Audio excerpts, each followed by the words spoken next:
그가 어떤 사람은 사도로, 어떤 사람은 선지자로, 어떤 사람은 복음 전하는 자로, 어떤 사람은 목사와 교사로 삼으셨으니 이는 성도를 온전하게 하여 봉사의 일을 하게 하며 그리스도의 몸을 세우려 하심이라. 우리가 다 하나님의 아들을 믿는 것과 아는 일에 하나가 되어 온전한 사람을 이루어 그리스도의 장성한 분량이 충만한 데까지 이르리니 이는 우리가 이제부터 어린아이가 되지 아니하여 사람의 속임수와 간사한 유혹에 빠져 온갖 교훈의 풍조에 밀려 유노하지 않게 하려 함이라. 오직 사랑 안에서 참된 것을 하여 범사에 그에게까지 자랄지라. 그는 머리니 곧 그리스도라.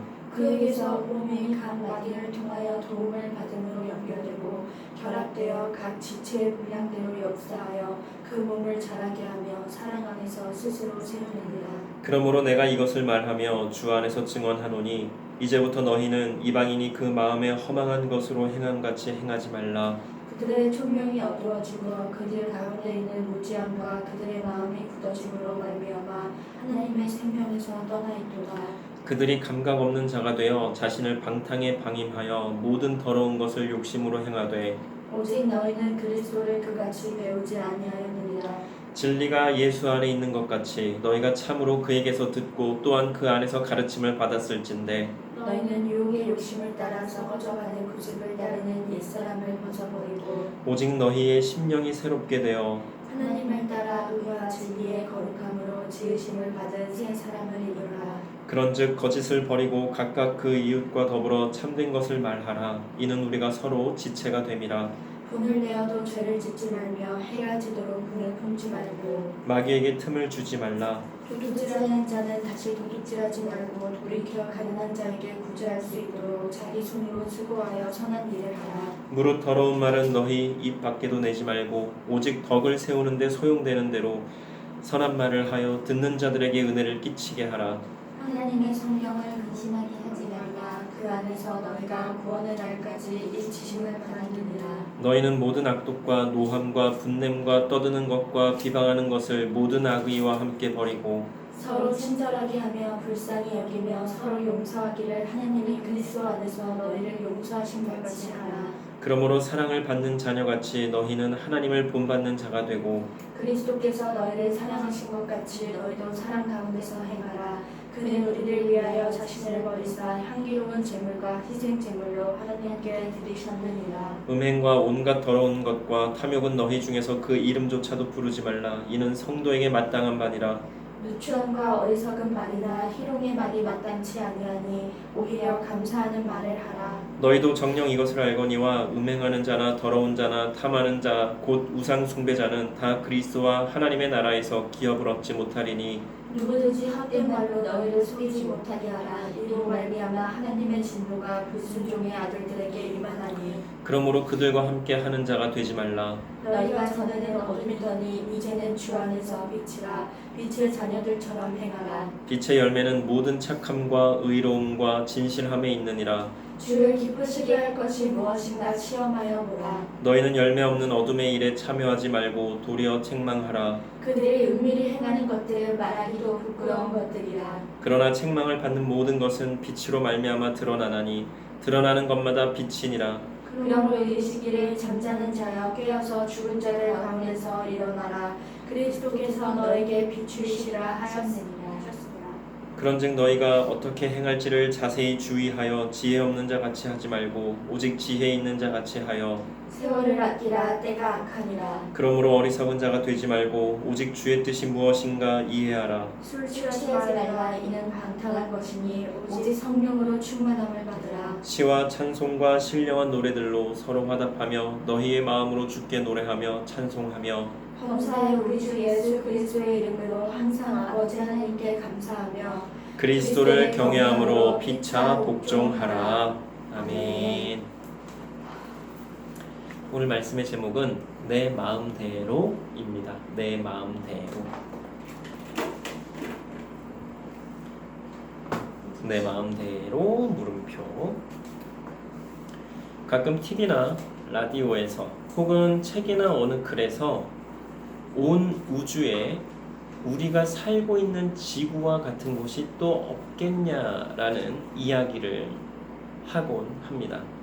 더 나아가서는 UFO와 외계인에 대해서 이야기도 하죠. 존재가 있다 없다, 뭐 UFO의 존재를 믿는다, 외계인의 존재를 믿는다 이런 식으로. 또 미국의 어느 곳에서는 그 UFO와 외계인을 연구하는 그 곳이 있다라고 해요. 또 뭐 미국 정부에서는 아니라고 하기도 하는데, 그런데 또 피라미드 벽화 같은 곳을 보면 외계인 모양 혹은 UFO 모양의 뭐 그런 벽화에 이렇게 그려져 있는 것들을 또 찾아서 볼 수가 있기도 합니다.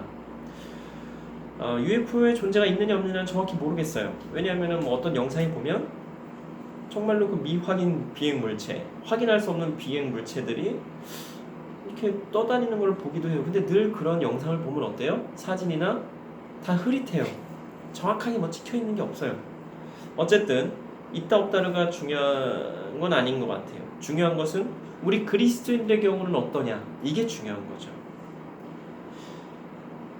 우리 그리스도인들은 우리가 살고 있는 이 지구는 우주를 통틀어서 하나뿐이고 외계인은 없다라고 생각을 하고 있습니다.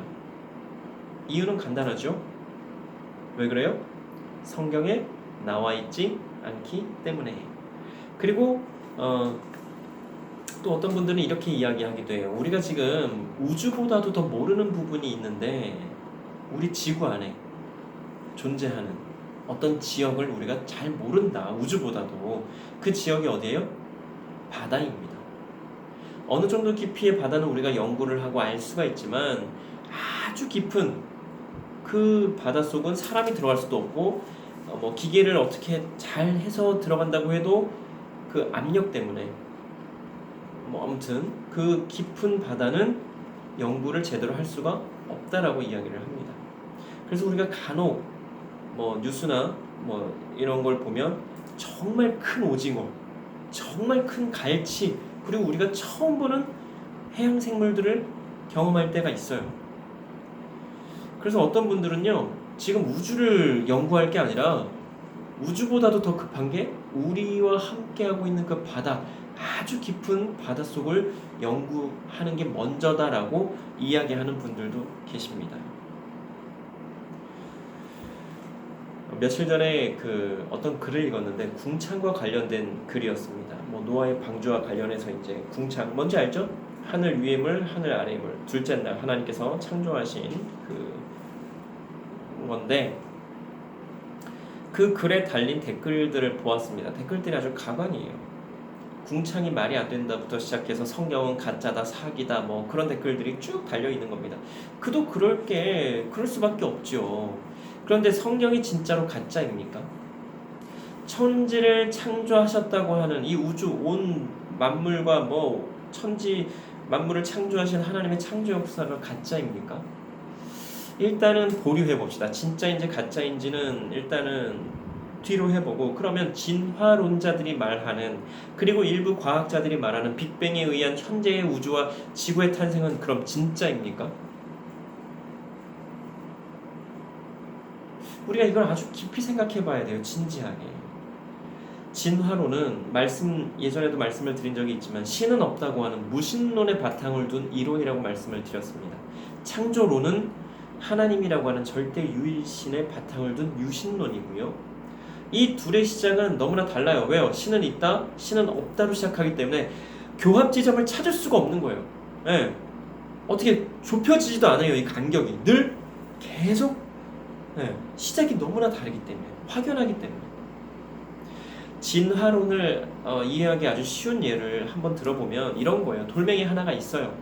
이 돌멩이가 아주 오랜 시간, 우리가 정말 상상할 수도 없는 몇 천만 년, 몇 억만 년, 그런 오랜 시간 동안 여러 가지 환경이 변하고, 기후가 변하고, 기온이 변하고, 뭐 여러 가지 그런 것들을 다 지나고 나서 얘가 뭐가 돼요? 그 오랜 시간을 지나서 지금 우리가 이게 보고 있는 스마트폰이 되었다라고 하는 게 진화론이에요.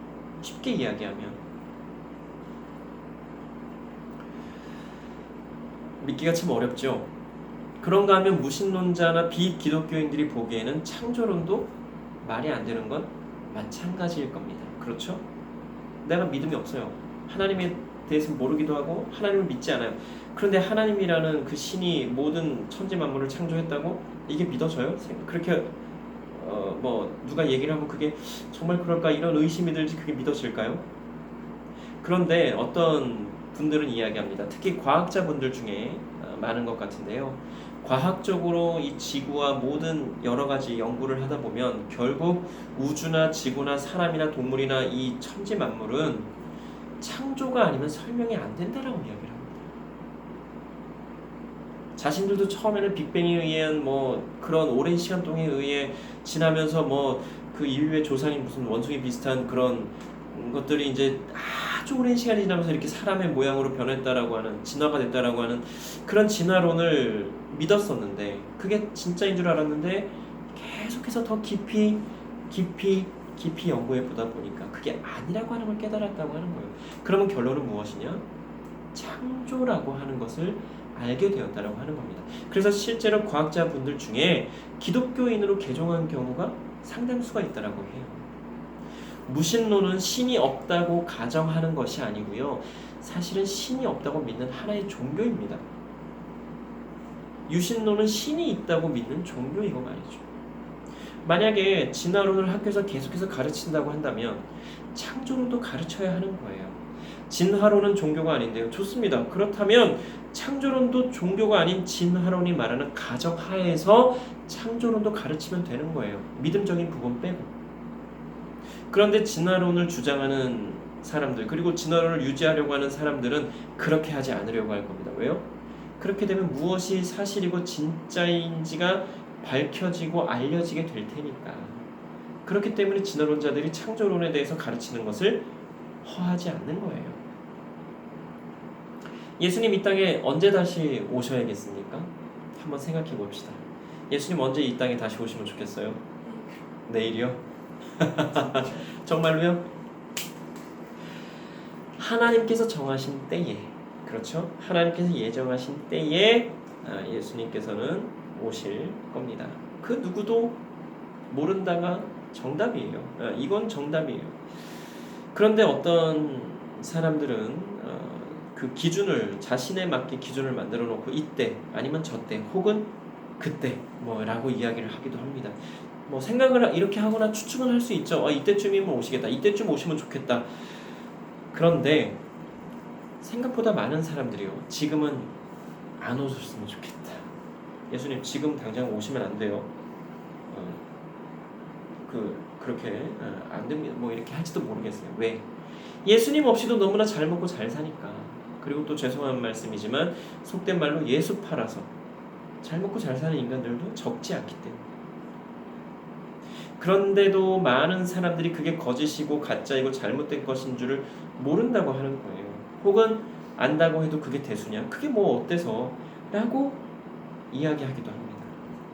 인간은요 완전하거나 완벽할 수는 없어요. 하지만 어떤 사실과 진실에 대해서 거짓으로 가짜로 잘못되게 전하고 가르쳐서는 안 되는 겁니다. 분명히 그래요. 몰라서 그랬다라고 할 수 있어요.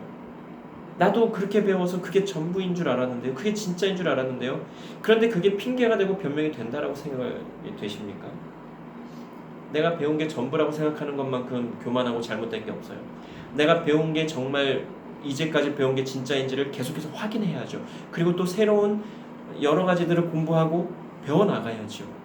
그래서 목회자들은 죽을 때까지 공부해야 된다라고 이야기를 해요. 또 어떤 경우에는 요즘도 뭐 그러는 경우가 적지 않은데 목사 말 듣지 않으면 뭐 따르지 않거나 저항하면 반대하면 저주받는다라고 겁을 주고 협박을 하는 경우가 있습니다.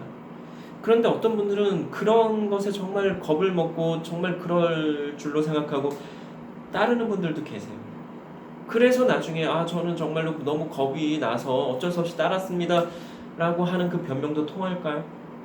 그게 아님을 분명히 알았다면. 하나님께서 지금 하나님께 지금 그렇게 생각한 것들을 가지고 한번 나아가 보시기 바랍니다. 그리고 한번 똑같이 얘기해 보시기 바랍니다. 지금 제가 배운 것이 또 아는 것이 가짜이고 거짓이고 잘못된 거라고 하는데 어떻게 하면 좋겠습니까? 혹은 제가 이렇게 배우고 이렇게 이야기를 들었는데 이게 정말입니까? 진짜입니까? 사실입니까? 하나님께 가서 물어보면 되는 거예요. 아브라함 때도 그랬고요. 모세 때도 다윗 때도 어느 시대나 하나님의 음성을 직접 들었던 사람들이 있는가 하면 직접 듣지 못한 경우가 있었습니다. 또 듣지 못했으면서도 들었다라고 가짜로 거짓으로 말하는 거짓 선지자들도 있었고요. 그런데 예수님 오시고 나서 어떻게 달라졌어요?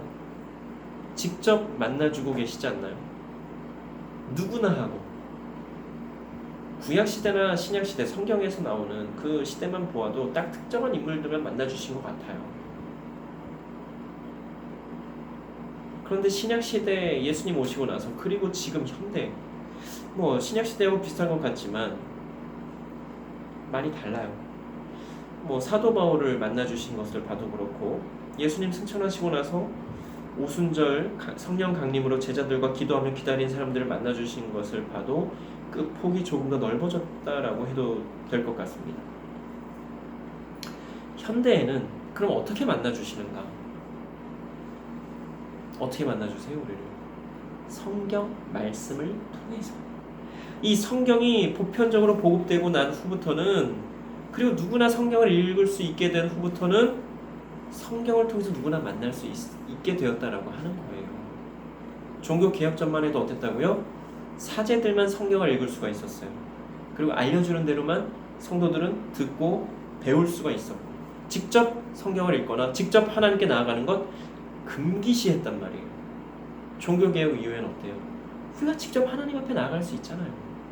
그러나 지금 종교 개혁 전과 같은 가톨릭에서는 어때요? 여전히 고해성사를 통해서 하나님께 직접 나가지 못하고 사제를 통해서 하나님을 만날 수도 없는 거죠. 사제를 통해서만 어떻게 뭐가 다 되는 거니까. 또 교회에서 그 하라는 대로만 해야 되는 상황이니까. 하지만 우리는 하나님을 직접 만날 수 있게 되었다라고 하는 거예요. 무엇을 통해서? 말씀을 통해서. 그렇다면 말씀을 읽어야겠죠. 내가 스스로 말씀을 읽어야만 하나님을 만날 수 있는 거고 말씀을 통해서 하나님의 음성을 들을 수 있게 된다라고 하는 것입니다. 그런데 중요한 게 있어요. 읽기만 하면 다 되는가? 그렇지 않다라고 하는 거예요. 읽고 어떻게 해야 돼요? 그것을 가지고 하나님과 대화를 나눠야 된다라고 하는 거예요. 말씀을 통해서 하나님과 대화를 할 때에 하나님께서 우리에게 말씀해 주시는 하나님의 음성을 듣는 것 어렵지 않습니다. 사실은 어렵지 않아요. 때로는 하나님께서 직접 귀에 들리게 음성으로 하나님의 음성으로 말씀을 해주실 때가 있어요. 저도 말씀을 드렸었죠. 딱 한 번 이제까지 살면서 딱 한 번 들어봤다고. 그 음성은 정말 어디에서도 들어보지 못한 음성이에요. 소리예요. 그리고 또 어떤 분들은 그러면 하나님의 음성을 도대체 어떻게 듣냐라고 궁금해하시는 분들도 계세요. 말씀드린 대로 성경 말씀을 통해서 들을 수가 있는데 보통은 우리의 귀가 아닌 우리의 마음, 우리의 생각을 통해서 말씀을 해주십니다. 이게 설명을 하기가 참 어려워요. 그렇죠? 하나님의 음성이 어떻게 들려요? 우리 안에 불현듯 말씀을 통해서 말씀하시는 하나님의 음성을 우리가 듣게 되는데 이게 참 어려워요. 설명을 하기. 그래서 또 이렇게 설명을 하거나 얘기를 하면은 야 그게 네 생각인지 또 네가 마음 먹은 건지 어떻게 그걸 아냐 어떻게 분별하냐 하는 경우도 있어요. 그런데 분명히 우리는 알아요. 말씀을 통해서 하나님께서 우리에게 말씀을 해주시는 건지 아니면 그냥 내 생각인지를. 어제 같은 경우에도 우리가 원래 오늘 예배 후에 나누려고 했다가 어제 저녁에 먼저 나눴지만 어떤 이야기를 하는데 불현듯 뭐가 생각났어요? 욥기가 생각났잖아요. 저도 욥기가 동시에 생각이 났단 말이에요. 그러면 이게 우리가 생각을 하려고 해서 욥기가 생각난 거예요? 아니에요. 이게 바로 성령의 역사하심이고 교통하심이란 말이죠. 하나님께서 우리에게 생각나도록 알려주신 거예요. 그런데 그럼 우리가 욥기에 대해서 생각이 났는데 욥기에 대해서 어떻게 생각이 났어요? 우리가 욥기에 대해서 알고 있기 때문에 욥기를 통해서 말씀을 해주신 거란 말이에요. 우리가 욥기에 대해서 지난번에 예전에 상당히 좀 심도 있게 우리가 공부를 했어요. 그렇죠? 반면에 욥기에 대해서 내용은 모른다고 해도 하나님께서 욥기에 대해서 생각이 나게 해주실 수도 있어요. 그러면 그때는 어떻게 하면 돼요? 욥기를 찾아서 읽어보면 돼요. 왜 욥기를 생각나게 하셨지? 무슨 관련이 있기에? 그게 바로 하나님의 음성이라고 하는 거예요. 뭐 이러고 저러고 말씀을 하시는 게 아니라 어떤 딱 그렇게 생각이 나도록 성령의 역사하심과 인도하심 그게 바로 하나님의 음성이라고 하는 거죠. 기도도 마찬가지입니다. 주문을 외우듯이 나의 바램과 소원만을 이야기하고 예수님 이름으로 기도드립니다. 아멘. 이렇게 하는 경우에는 하나님께서 나에게 뭐라고 말씀하시는지에 대해서 알지 못하고 듣지 못하는 경우가 대부분일 겁니다. 특별히 하나님께서 따로 붙잡고 야, 좀 내 얘기 좀 들어봐. 야, 네 얘기만 하지 말고 내 얘기도 좀 들어봐. 이렇게 하지 않는 이상은 또 하나님께서 불현듯 말씀하실 때도 있지요. 저만 해도 사역자로 부르심을 받을 때 보면 성경 말씀 한 구절이 어느 날 갑자기 확 떠오르더니 계속해서 제 안에서 계속해서 그 말씀이 말씀하는 것만 같았습니다. 그 말씀은 너는 먼저 그의 나라와 그의 의의를 구하라. 요 말씀이었어요. 딱 요 말씀. 너는 먼저 그의 나라와 그의 의의를 구하라. 다른 말씀 없어요. 근데 이 말씀이 계속해서 생각나는 거예요. 생각하지 않으려고 해도. 그래서 몇 날 며칠 계속 그러길래 이 말씀이 도대체 어떤 말씀인가, 그 앞뒤의 말씀은 어떤 건가 하고 이제 사복음서를 미친 듯이 읽었던 기억이 있습니다. 사복음서 안에 있다라는 건 알고 있었거든요. 왜 인터넷으로 쉽게 알아보지 않았느냐, 생각을 안 한 건 아니었지만 그렇게 알고 싶진 않았어요. 그래서 성경을 마태복음부터 요한복음까지 계속 읽었어요. 그런데도 신기하게 이 말씀이 눈에 보이지 않는 거예요. 이 말씀은 사실은 너희는으로 시작이 됩니다. 너희는 먼저 그의 나라와 그의 의를 구하라. 그리하면 이 모든 것을 너에게 더하시리라. 이 말씀이 그 마태복음 6장 33절의 말씀이 딱 한 절이에요. 그 앞뒤는 또 뭐 여러 가지 이제 말씀이 있긴 한데 어쩌면 그 너희는으로 시작되기 때문에 그랬을 수도 있고, 아니면 제가 말씀을 계속 읽기를 원해서 그랬을 수도 있어요. 잘 모르겠지만 말씀을 수없이 읽었고 나가지 않던 새벽 예배에도 나갔습니다. 신기하게 그때는요, 눈이 그냥 알람도 안 맞췄는데 막 떠지는 거예요. 그러니까 뭐해요? 혼자 기도하다가 새벽 예배 한번 나가볼까? 혹시 뭐 말씀을 통해서 예배 중에 깨닫게 되는 게 있지 않을까? 그래서 기도도 많이 하고 고민도 많이 하고 생각도 많이 했는데 도대체 어떻게 하는 게 나에게 말씀하시는 대로 하는 건지를 알 수가 없었다라고 하는 거예요. 그러다가 어느 날 든 생각이 그거예요. 혹시 사역자의 길을 가라고 말씀하시는 건가? 그래서 그것에 대해서 기도하고 생각하고 고민하고 결국에 결심하게 되자 정말 마음이 편안해졌어요. 주님 주시는 평안을 그때부터 누리는 거예요. 그 전에는 되게 불편했어요. 왜 도대체 이 말씀이 계속해서 나에게 말씀을 하고 계시는가? 그런데 딱 결단을 하고 나니까 그렇게 평안할 수가 없는 거예요. 그리고 또 결단하는 순간 눈물을 너무 많이 흘렸습니다. 그 눈물은 감사와 죄송함의 눈물이었죠. 그때 나이가 30이었습니다. 그런데 사실 고등학생 때, 아마도 2학년 때였던 것 같아요. 그때 그런 생각이 들었었거든요. 사역자의 길을 가면 어떨까? 그런데 그때만 해도 나 같은 게 무슨 이런 생각을 하면서 에이 아니야, 나 같은 게 무슨 사역자의 사역을 해 하면서 아예 뭐 뒤로 제쳐놨었는데, 그 당시에 제가 어떤 상황이었냐면 고등부, 그 당시에 섬겼던 교회 고등부에서 회장도 역임을 했고요. 교회만 가면 그렇게 기쁘고 즐겁고 신이 났어요. 왜냐하면 공부에 대한 뭐 이야기도 하지 않고 성적을 매기지도 않고 교회에서는 다 동등하게 다 이렇게 이뻐해 주시고 대해 주시니까 또 친구들끼리도 뭐 선후배도 전혀 막 그렇게 무섭거나 그런 거 없이 다 막 친하게 지냈고 그랬기 때문에 교회만 생각하면 너무 좋았고요. 또 그 당시에 삼성역에서 여호와의 증인 전도하는 아주머니 두 분과 한 2시간여를 성경 말씀을 가지고 토론을 한 적이 있습니다. 아줌마들이 이제 친구하고 앉아 있는데 두 분이 온 거예요. 학생들 뭐 해? 하면서 교회 다녀? 뭐 내가 좋은 말씀 얘기해 줄까? 뭐 이러면서 얘기하는데 너무 이상한 거예요. 그래서 저기요, 근데 그 말씀은 그게 아니고 어쩌고저쩌고 이제 막 그렇게 얘기를 하니까 결국엔 아줌마들이 두 손 두 발 들고 가시는 거예요. 그랬던 경험도 있어요. 지금도 그렇고 다시 부르심에 응답을 했을 때도 같은 생각이었어요. 나 같은 게 무슨. 그런데 부르심에 응답을 하지 않을 수가 없어서 부르심에 순종을 하게 된 겁니다. 그렇게 처음 부르심 받은 지 한 10여 년, 12, 13년 후 흐른 정도 후에 말이죠. 우리가 하나님의 부르심에 대해서 조심해야 할 게 있는데 그게 바로 나 같은 게 무슨이라고 하는 거예요.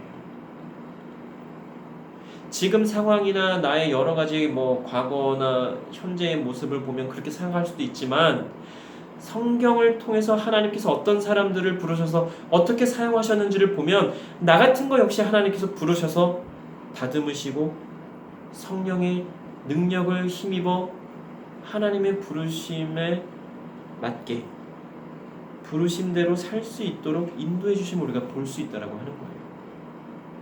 사도 바울을 한번 생각해 보시기 바랍니다. 그는 살인자였어요. 또 사람들을 잡아 죽이려고 가는 그런 아주 무서운 사람이었어요. 그런데 하나님께서 그런 사도 바울을 부르셔서 사용하셨습니다. 또 12제자들의 대부분 베드로나 다른 제자들을 보면 어때요? 배운 것 없는 어부였어요. 태어나서 자라면서 배운 거라고는 물고기 잡는 게 다예요. 학교 다닌 적도 없어요. 인성교육을 받은 적도 없어요. 그래서 무식하고 다혈질이었어요. 또 세리 마태를 보면 어때요? 당시에 세리가 어떤 존재였는지 말씀을 드렸죠. 그렇다면 그 마태라고 하는 그 세리는 안 봐도 비디오예요. 그가 어떤 생각을 가지고 살아왔고 지금 어떻게 살고 있는지는 그런데 예수님께서는 그런 어부들을 그런 세리를 부르셔서 제자를 삼으셨고 함께 하셨다라고 하는 거예요. 그럼에도 그들은 부르심에 응답을 했다라고 하는 것이죠. 고로 나 같은 게 무슨 이런 생각은 아예 버리시기 바랍니다. 그런 생각하지 않아도 돼요. 혹시 누군가가 다른 사람은 몰라도 야, 너 같은 건 안 돼. 너 같은 게 무슨 사역자를 해. 너 같은 게 무슨 그런 일을 해. 라고 한다면 일단 그 말들은 그런 소리들은 그냥 무시해 버리시기 바랍니다. 하나님께서 부르신 그 부르심이 확실하다면 다른 거 생각할 거 없어요. 오늘 우리가 읽은 에베소서 4장 또 로마서 12장 고린도전서 12장을 한번 읽어보세요. 다 목회자로 부르심을 받은 건 아니에요. 우리가 오늘 읽은 말씀에서도 보면 그렇죠. 그리고 그 은사와 사역의 종류는 너무나 다양하고 다 달라요. 부르심이 다 다르단 말이에요. 중요한 것은 내가 부르심을 받았는지 아닌지를 확실하게 구분하고 아는 겁니다. 때로는 부르심 없이 스스로 사역자의 길을 가는 분들도 계십니다. 계실 거예요. 계시다라고 제가 확언을 할 수가 없어요. 왜? 제가 정확하게 알 수가 없으니까. 그런데 저 사람이 정말로 부르심이 있는 사람인가라고 의심이 드는 경우는 있어요. 어떤 때 그럴까요? 그가 정말로 사역자처럼 사는 것 같지 않을 때, 말로만 떠들어대는 것 같은데, 또 자신의 유익과 만족만을 위하는 것 같은데, 이런 몇 가지만 보아도 그가 진짜로 부르심을 받은 건지 아니면 가짜인지를 알 수가 있다라고 하는 것이죠. 그리고 또 중요한 것인데 말씀을 들어보면 알 수가 있습니다.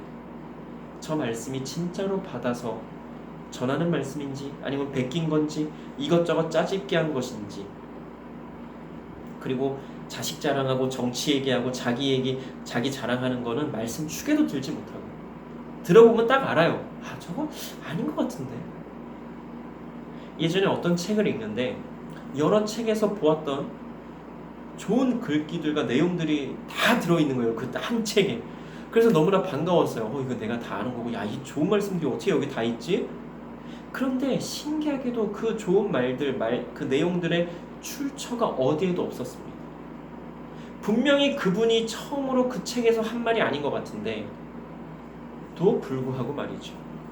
그럼에도 마치 그 좋은 말들을, 좋은 내용들을 자신이 한 것처럼 책을 그렇게 써서 내놓았는데 그래서는 안 되는 겁니다. 그건 가짜인 거죠. 인용을 했다면 인용을 했다라고 밝히면 되는 겁니다. 그럼 문제가 안 돼요. 한참 논문 표절 논란이 뜨거웠던 적이 있습니다. 지금도 관련된 일을 하시는 분들은 계속해서 표절 관련해서 열심히 일을 하고 계시는데요. 표절이라고 하는 게 사실은 별거 아닙니다. 내가 처음으로 쓴 게 아님에도 마치 내가 처음으로 쓴 것처럼 하거나 그대로 컨트롤 C, 컨트롤 V를 해서 갖다 붙이고 말 앞뒤만 조금 바꾸고 거기에 출처나 각주를 달지 않으면 그게 표절인 거예요. 왜 내가 처음으로 쓴 게 아닌데 왜 내가 처음으로 쓴 것처럼 그렇게 거짓으로 가짜로 이야기를 합니까? 지식을 뽐내고 싶으십니까? 이름을 널리 알리고 싶으세요? 그렇다면 창피함을 당하지 않기 위해서라도 정직하게 드러내야 할 겁니다. 그 출처를. 세상이 변했어요. 예전에는 그렇게 해도 그냥 속이기가 너무 쉬웠던 때가 있었어요. 그런데 지금은 다 밝혀집니다. 시간이 조금 걸릴 뿐이지. 현대에는 가짜들이 속속들이 밝혀지고 가릴 수 없는 세상에 살고 있고 세상이 되어버렸습니다. 주먹구구식의 옛날 사고로는 창피함만 당할 겁니다. 그러지 않기 위해서라도 정직하게 행해야 할 것입니다. 오늘 우리가 읽은 말씀에 보면 다 나오잖아요. 진짜와 가짜가 어떻게 구별되고 어떻게 밝혀지는지, 그리고 진짜는 어떻게 살아야 되는지에 대해서 다 말씀에서 말씀하고 계세요. 그래서 말씀을 읽어야 되는 거예요. 그리고 고민해야 되고 하나님과 이 말씀을 가지고 대화해야 되고, 그렇다면 하나님 말씀을 통해서 나에게 어떻게 살기를 원하십니까? 말씀을 통해서 나에게 무엇을 말씀하시기를 원하십니까? 이걸 우리가 들어야 되는 거예요. 알아야 되는 거예요. 그리고 들은 대로 아는 대로 말씀하신 대로 우리는 살면 되는 것입니다. 내 마음대로 아니요. 어떻게요? 말씀하시는 대로, 하나님께서 나에게 우리에게 원하시는 대로 기도 드리시겠습니다.